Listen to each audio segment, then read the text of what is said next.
전쟁 중에 적의 군대가 한 마을을 포위했습니다. 적군의 장수는 그 마을을 포위하고 이제 정복을 하고 난 다음에 마을 사람들에게 다음과 같이 외쳤습니다. 모든 남자들은 포로가 되어서 우리의 노예가 되어야 한다. 그러나 여자들은 다 풀어줄 것이다. 여자들은 즉시 이 마을을 떠나라. 그러나 단 하나 가장 소중하게 여기는 보물 한 가지만을 가져가도록 허락해 주겠다. 그래서 여자들은 각기 보물이 무엇일까 생각을 하다가 자신들이 소중하게 여기던 물건을 하나하나 챙기기 시작합니다. 딱 하나만 가져갈 수 있다고 그러니 가장 소중한 보물이 뭘까? 어떤 사람은 그래 돈이 필요해 하고 돈을 챙겨가는 사람, 어떤 사람은 대빵 큰 금반지를 챙겨가는 사람, 은수저를 챙겨가는 사람, 별의별 사람들이 다 있었습니다. 각자 자기가 보물로 여기는 것을 가지고 이제 마을을 떠납니다. 마을을 떠날 때에 군인들이 검사를 합니다. 당신이 가진 보물은 뭡니까? 다 확인을 하고 이제 통과를 시켜서 나가도록 허락을 해주는데 어떤 한 여인이 몸집은 작으면서 상당히 큰 짐을 리어카에다 싣고 가는 겁니다. 그래서 잠깐 당신의 보물은 뭐요? 하고 열어봤더니 그 보물을 딱 열어보는 리어카에 있는 보물을 열어보는 순간 거기에는 웬 남자가 앉아 있는 겁니다. 도대체 이 사람이 뭐요? 이 사람은 제 남편입니다. 아니 보물 가장 소중한 보물 하나만 가지고 가라고 그랬지 누가 네 남편 데리고 가라고 그랬느냐. 안 된다. 그러니까 아니 아까는 분명히 가장 소중한 보물 하나만 가져가라면서요. 막 실갱이가 일고 장군이 이제 딱 도착해가지고 무슨 일이냐 물으니까 자초지정을 설명합니다. 아까 장군님께서 가장 소중한 보물 하나만 가지고 가라고 그래서 저는 나의 가장 귀중한 보물인 남편을 챙겼습니다. 그런데 뭐가 잘못입니까? 그러니까 장군이 그 여인의 지혜를 보고 감동이 돼가지고 가장 보물로 남편을 여긴 이 여인의 그 귀한 보물인 남편 여인에게 주어서 가도록 해라 해가지고 남편이 살아났다고 합니다. 이 여인의 지혜로 가장 소중한 보물이 남편이 된 것입니다. 남편이 옆에 계신 분들, 남편과 함께 사시는 분들 남편을 보물로 여기시기 바랍니다. 이거 이웬수 그러지 마시고 보물로 여기시기 바랍니다. 속 썩여도 내 남편입니다. 이 여인이 지혜롭게 자기 남편을 가장 귀한 보물로 여겨서 결국은 다른 여자들은 남편이 없이 다 잃어버렸지만 결국은 이 여인만 남편을 구할 수 있었다라고 하는 것입니다. 이 이야기는 유대인의 지혜서인 탈무드라고 하는 책에 나오는 이야기입니다. 여러분에게 가장 소중한 것은 무엇입니까? 사람은 저마다 각자 소중한 것을 가지고 있습니다. 보물과 같이 여기는 것들이 있습니다. 유대인들은 1년에 3번 반드시 예루살렘의 절기를 지키러 올라와야 합니다. 이 사람들이 혹시 외국에 나가 있다 할지라도 이 3차례는 절기를 지키기 위해서 반드시 예루살렘으로 오게 됩니다. 예수님이 12살 되던 해였습니다. 부모와 함께 유월절의 절기를 지키기 위해 예루살렘에 올라갔습니다. 그리고 그곳에서 이제 유월절의 절기가 진행이 되어지는데 보통 절기는 일주일 정도 진행이 됩니다. 그래서 예루살렘에서 일주일 정도 머무르게 되어지는데 일주일의 유월절 절기 행사를 마치고 이제 각기 고향으로 돌아오게 됩니다. 그래서 예수의 부모인 요셉과 마리아와 그리고 예수도 이제 고향으로 내려오는데 한참 하룻길을 내려오다가 밤이 돼서 이제 확인을 해보니까 예수가 동행 중에 없는 것입니다. 우리가 생각했을 때는 아니 뭔 부모가 자식을 데리고 6월절 행사하러 갔다가 내려오면서 그냥 자기들만 털레털레 내려오느냐. 우리는 쉽게 그렇게 생각할 수 있지만 우리는 그들의 문화를 잘 이해하지 못하니까 그렇게 말할 수 있습니다. 그들의 문화는 어떤 문화냐면 예루살렘에 절기를 지키기 위해 올라갔다가 절기를 지키고 나면 내려올 때에는 그 마을 중심으로 이제 이렇게 내려오게 됩니다. 그래서 마을 중심으로 뭉쳐가지고 내려오기 때문에 당연히 아이들과 여자들은 앞에 가고 그 다음에 남자들은 맨 뒤에서 혹시나 누군가가 위협을 가하거나 짐승이 공격을 해오며 막기 위해서 뒤에서 남자들이 이제 이렇게 다 호위를 하면서 가게 되는 것이죠. 그러다 보니까 꼭 옆에다가 묶어가지고 가는 것도 아니고 내 아들이 내 자식이 같이 이렇게 손을 잡고 가는 것도 아니기 때문에 이제 당연히 우리 무리 속에 들어있을 것이다 생각을 하고 그렇게 내려왔던 것입니다. 그리고 밤이 되어지면 이제 그 마을 가족 중심으로 다시 모여가지고 야영을 하면서 음식도 먹고 그렇게 하면서 밤을 지내게 되어지는데 하룻길을 내려와서 확인을 해보니까 예수가 없는 것입니다. 그래서 사람들에게 물어보았더니 예수를 본 적이 없다라는 거예요. 그래서 요셉과 마리아는 예수를 찾기 위하여 하룻길 왔던 길을 역으로 예루살렘을 향하여 찾아서 올라가는데 사흘이나 걸려서 예루살렘에 도착하게 됩니다. 결국 나흘째 되던 날 예수님을 예루살렘에서 찾게 된 사건이 오늘 우리가 읽은 성경 말씀입니다. 요셉과 마리아 부부는 자기들에게 있어서 가장 소중한 아들을 잃어버려 고생을 많이 했습니다. 우리는 오늘 이 본문의 말씀을 통해서 다른 것은 잃어버린다 해도 절대로 잃어버려서는 안 되는 가장 소중한 것을 알아야 합니다.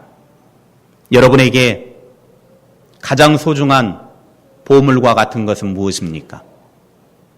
오늘 이 말씀은 2010년 1월 달에 수요 누가복음 강해 설교를 하면서 한번 했던 말씀입니다. 그때에는 한 열 몇 분이 들으셨기 때문에 오늘 이 말씀을 다시 제가 꺼내 들었습니다. 왜 또 똑같은 설교하느냐? 물론 들으신 분은 계시지만 그때는 열 몇 분밖에 안 들으셨습니다.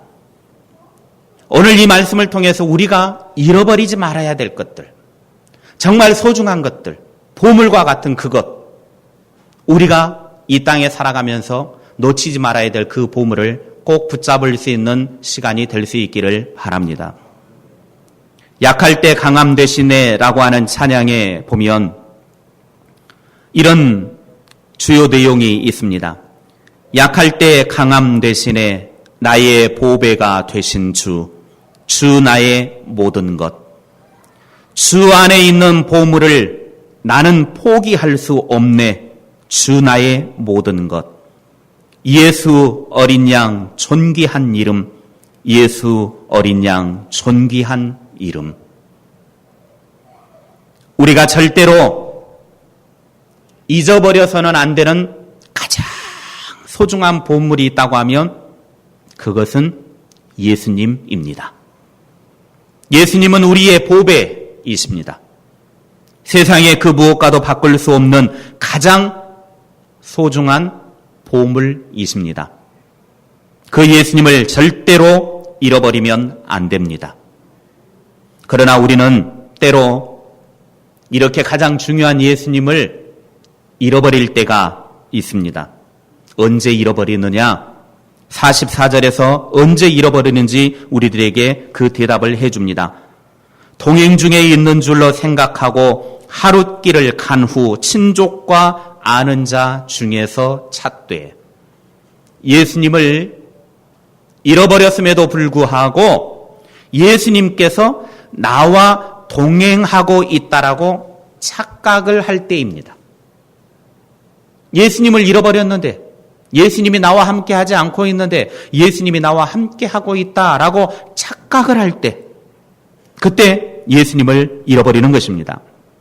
예수의 부모는 예수가 절기를 마치고 내려오는 그 고향길에 그 무리들 속에 들어있는 것으로 알고 하룻길을 내려왔습니다.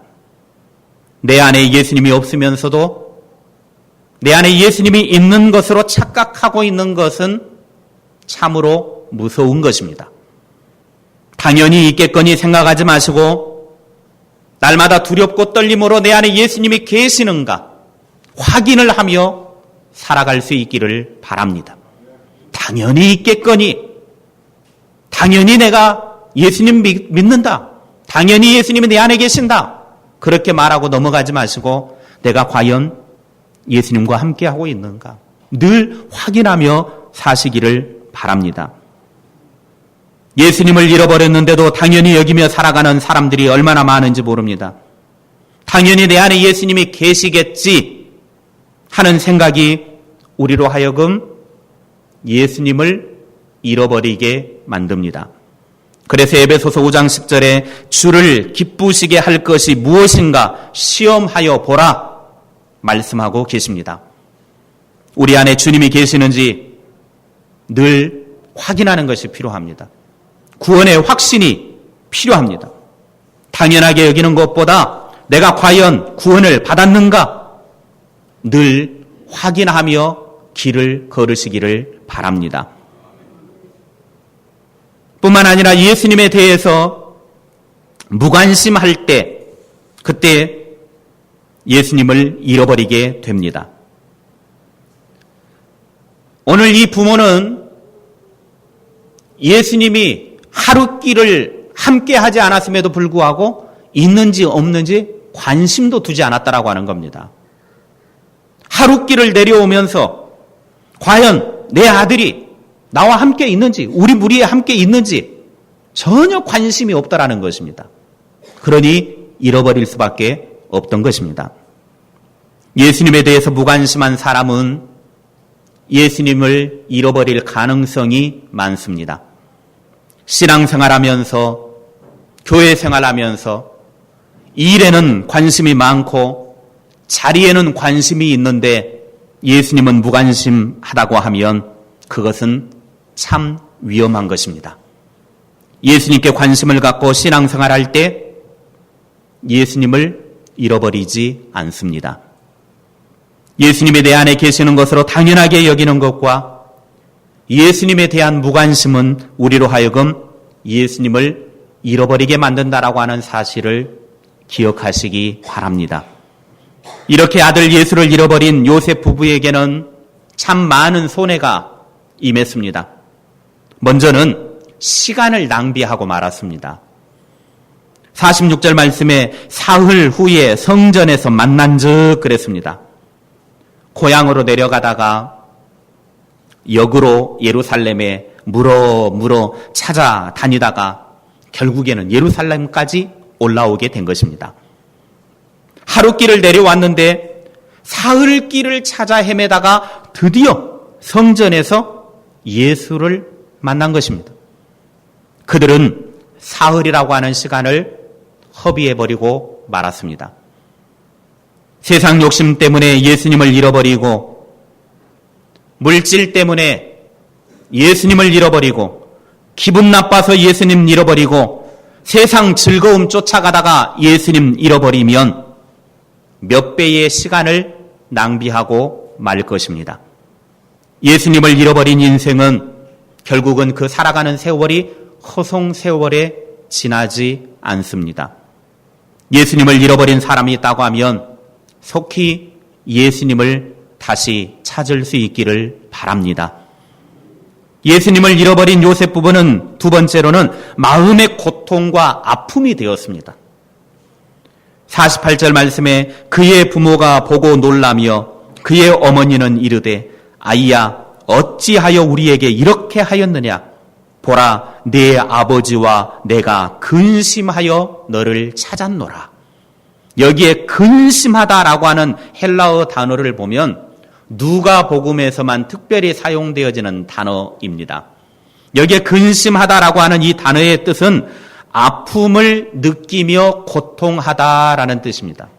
아픔을 느끼며 고통하다. 이것이 우리가 지난번에 한번 말씀을 드렸던 부자와 나사로의 비유 이야기를 통해서 부자가 음부에서 받는 고통, 지옥에서 받는 그 고통을 가리켰을 때 이 단어를 사용하는 걸 보게 되어집니다. 누가복음 16장 24절에 아버지 아브라함이여 나를 긍휼히 여기사 나사로를 보내어 그 손가락 끝에 물을 찍어 내 혀를 서늘하게 하소서. 내가 이 불꽃 가운데에서 괴로워하나이다. 여기에 괴로워하다라고 하는 단어가 오늘 예수님의 부모가 근심하다라고 하는 이 단어와 헬라어가 동일한 단어를 사용하고 있다고 하는 거죠. 이 말의 뜻은 아픔을 느끼며 고통한다. 결국 예수님을 잃어버렸을 때에 그 부모의 고통이 너무나 컸다. 마치 지옥 불구덩이에서 고통당하는 것과 같은 그런 아픔과 고통이었다라고 하는 것을 표현해주고 있는 것입니다. 요셉과 마리아는 아들 예수를 잃어버린 순간 극심한 마음의 고통과 아픔을 느꼈습니다. 아이를 잃어버렸으니 그럴 수밖에 없죠. 아이를 잃어버린 부모가 세상 좋다고 니나노 하면서 그렇게 보낼 부모가 어디에 있겠습니까? 아들을 찾기 위하여 이리 뛰고 저리 뛰고 마음고생하며 찾아 나서는 것이 잃어버린 아들을 찾기 위한 부모의 모습일 것입니다. 저희 집에도 과거에 그런 일이 한 번 있었습니다. 큰아들이 2살 때 일입니다. 아내는 만삭인 몸으로 둘째를 품고 있었고 저는 출근을 해서 교회에서 사역을 하고 있는데 아내로부터 울먹이면서 전화가 왔습니다. 아들을 잃어버렸다라는 겁니다. 어디서 잊어버렸느냐? 은행에 잠깐 일을 보기 위해서 아이를 데리고 손을 잡고 은행에 갔는데 이 아이가 잠깐 놔두고 이렇게 은행 업무를 보는 사이에 어디로 사라져버린 겁니다. 일을 마치고 딱 보니까 그 불과 얼마 시간 되지도 않죠. 잠깐 일을 보고 이렇게 보니까 아이가 사라져버렸어요. 그래가지고 은행에 아무리 찾아봐도 없고 그래서 사람들에게 혹시나 이 녀석이 그 시장통의 길로 갔는가 하고 시장에 나가가지고 아무리 찾아봐도 없고 울며 불며 아이의 인상착의를 이야기하고 또 어떤 옷을 입었고 이야기를 해도 모른다라는 겁니다. 그 2살 먹은 애가 어디로 갔겠습니까? 그래서 아무리 찾아도 눈물 콧물 흘리면서 시장통을 뒤지고 돌아다니고 다시 은행으로 와가지고 보니까 저쪽 한쪽 기퉁이에서 청원경찰하고 놀고 앉아 있는 겁니다.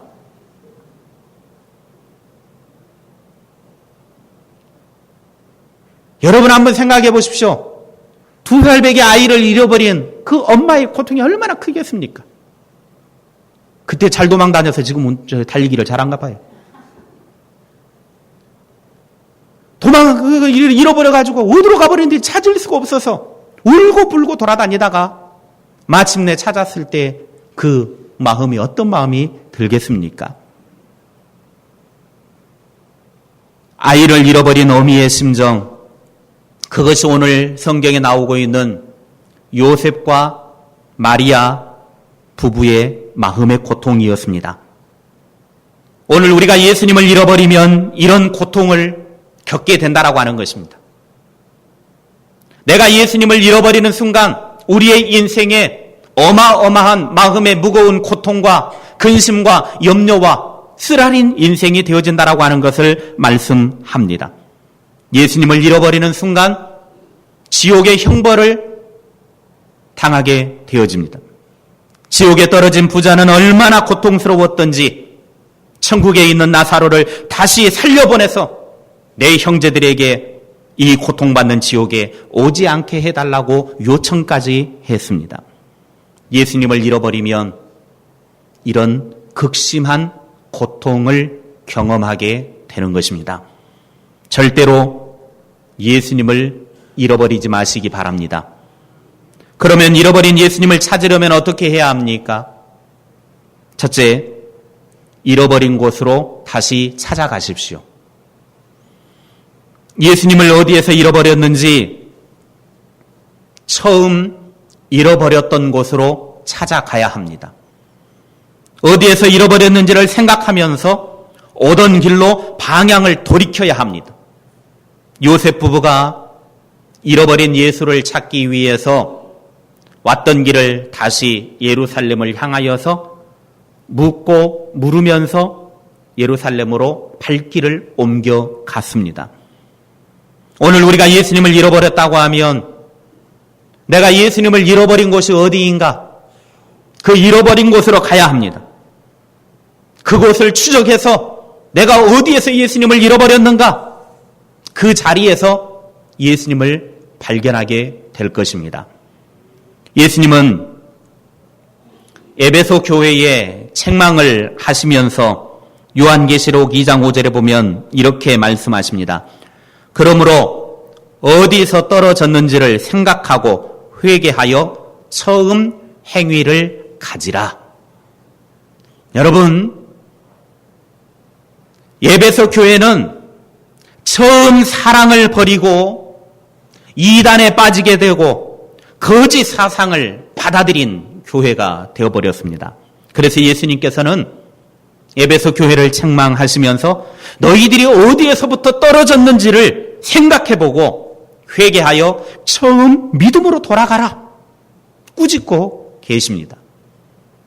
우리가 신앙생활하면서 예수님을 잃어버렸다면 우리들도 책망을 받게 될 것입니다. 예수님을 다시 회복하려면 내가 어디에서부터 떨어졌는지를 생각해 보아야 합니다.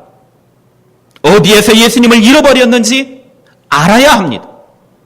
그곳으로 돌아가서 예수님을 다시 회복할 수 있기를 주님의 이름으로 축원합니다. 내가 예수님을 잃어버렸던 그 장소, 내가 예수님을 잃어버렸던 그 상황으로 돌아가야 합니다. 그곳에서 다시 한번 예수님을 뜨겁게 만나고 회복하는 은혜가 있기를 바랍니다. 둘째, 전심으로 찾으십시오. 잃어버린 예수님을 찾아 나선 부모는 건성으로 찾지 않았습니다. 예루살렘을 향하여 올라가는 걸어가는 길 속에서 그저 구경하면서 예루살렘으로 올라간 것이 아니었습니다. 온 힘을 다해 잃어버린 아들 예수를 찾았습니다. 그것도 3일 길을 올라가면서 하루길 왔던 길을 3일 길 올라갔다라고 하는 것은 그만큼 샅샅이 뒤졌다라고 하는 겁니다.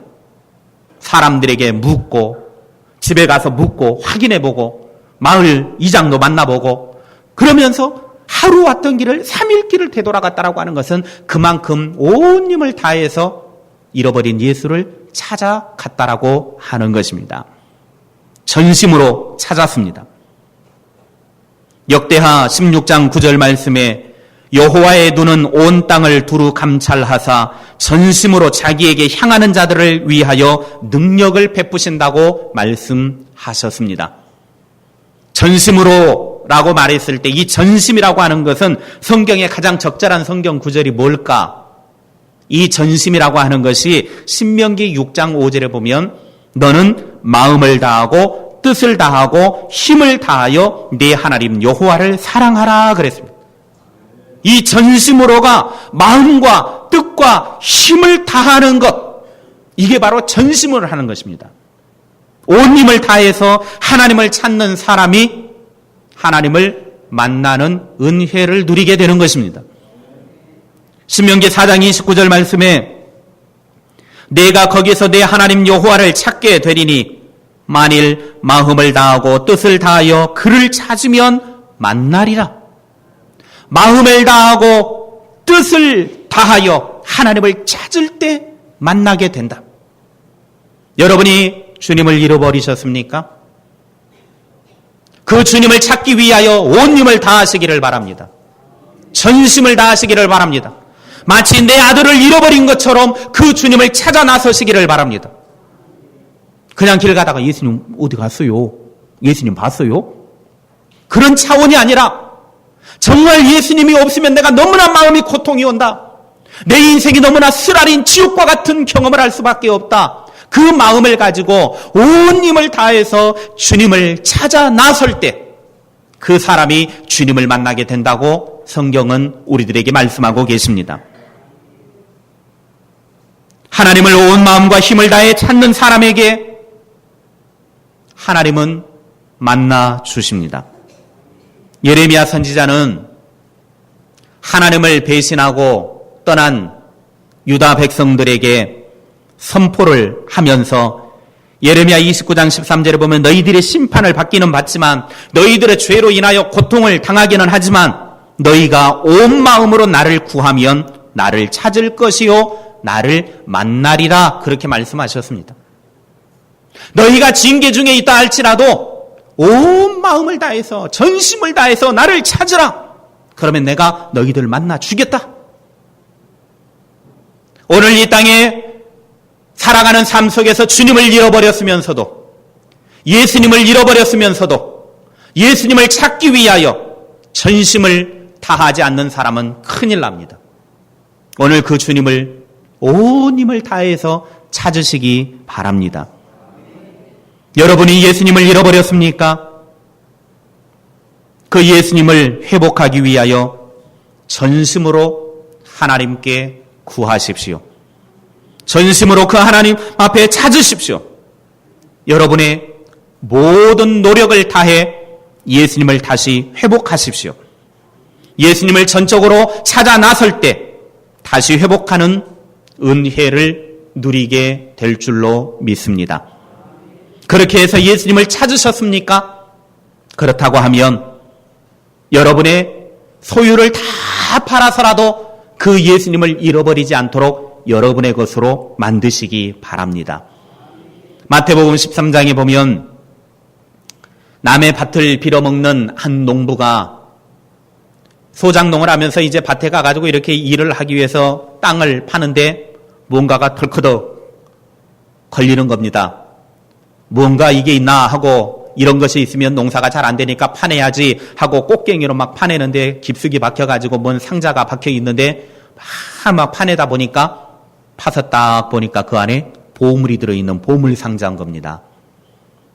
그래서 이 사람이 아이고 이게 보물이네. 우와 엄청 많다. 이거 있으면 난 대박이다. 그래가지고 누가 보는 사람이 나옵나 딱 보고 다시 딱 덮어놓고 자기 집에 있는 재산을 다 처분을 해서 이 밭 주인에게 찾아갑니다. 당신의 밭을 내 것으로 사기를 원하니까 자 당신이 원하는 돈 드리겠습니다. 얼마를 드릴까요? 아이고 이보기 그 밭 별로 값어치도 없는 땅인데 그냥 시세대로 쳐주세요. 해가지고 그 돈으로 주고 그 밭을 샀습니다. 그 밭을 사고 난 다음에 이제 그 보물은 누구 것이 된 겁니까? 산 사람의 것이 된 겁니다. 그래서 그 사람은 밭을 적은 돈으로 사고 그 안에 있는 어마어마한 보물을 자기 걸로 만든 것입니다. 그래서 마태복음 13장 44절에 예수님이 이렇게 말씀하십니다. 천국은 마치 밭에 감추인 보화와 같으니 사람이 이를 발견한 후 숨겨두고 기뻐하며 돌아가서 자기의 소유를 다 팔아 그 밭을 사느니라. 오늘 우리가 예수님을 잃어버렸다면 예수님에 대해서 무관심해서 잃어버리고 예수님과 함께 하지 않으면서도 예수님이 계시는 것으로 당연하게 여기다가 예수님을 잃어버렸다고 하며 그 우리가 살아가는 세월은 허송 세월일 뿐인데 마음의 무거운 고통과 아픔만을 짊어지고 살아갈 삶인데 예수님을 다시 찾게 되어지면 그것은 우리에게 큰 기쁨이 됩니다. 예수님을 찾는 순간 근심이 사라지고 걱정이 물러가게 됩니다. 마음의 고통이 사라집니다. 예수님과 함께하는 기쁨이 시작이 됩니다. 예수님을 잃어버렸다고 여기저기 헤매며 돌아다니지 말고 잃어버렸던 곳으로 다시 돌아가서 그곳에서 전심으로 찾으십시오. 예수님을 구하십시오. 그러면 주님께서는 회복의 기쁨으로 여러분의 삶에 다가오시고 채워주실 것입니다. 그리고 그 잃어버렸던 예수님을 다시 찾았다고 하면 그 예수님을 보물과 같이 다시는 잃어버리지 않도록 여러분의 것으로 만드는 사람들이 되시기를 바랍니다. 기도하겠습니다.